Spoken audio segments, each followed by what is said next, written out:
first time I saw Marilyn was before we went on a 4th of July picnic.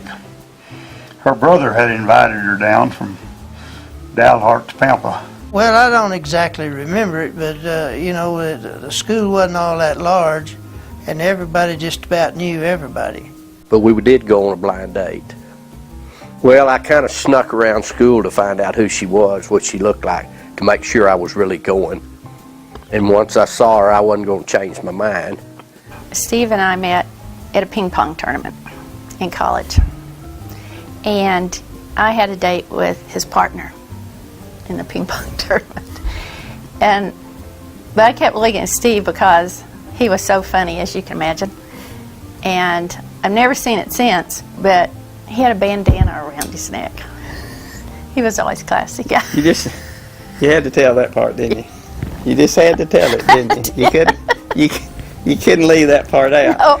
It's bad enough it's at a ping pong tournament, but you got to get the bandana in there, don't you? Yep. Just have to, don't Yep. you? Okay. I had to. My sister-in-law and I had gone over to the forest, and this guy was down on the floor working with some plants, and he looked up, and I've never seen such blue eyes in my life.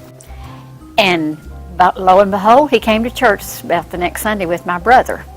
So I told my brother to bring him home with him someday. He was just always getting into mischief trouble, so yeah, everybody knew who Curly was. Well, first time I saw him, he was on the basketball court. I saw her before she saw me. I don't remember a lot, other than just seeing him, and I thought he looked really nice in his Levi's. I think we fell in love at the same time. Yep. It's just that Judy was able to recognize it first. I don't think we can know that. I don't know. Together. I don't know who fell in love first, but I know who said, I love you first. And she told me that, and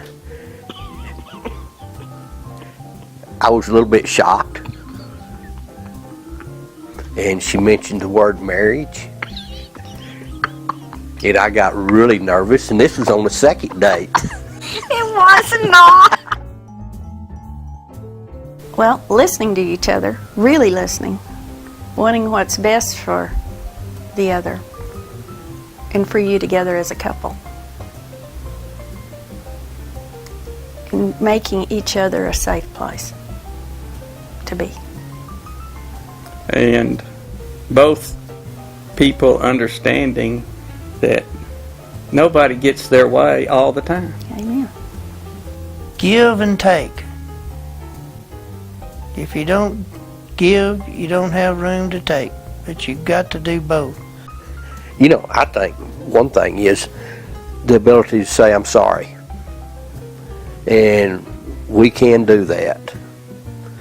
I think you need to make friends, lifelong good friends that help you, you can go to, you can know that they're there for you, as well as your family.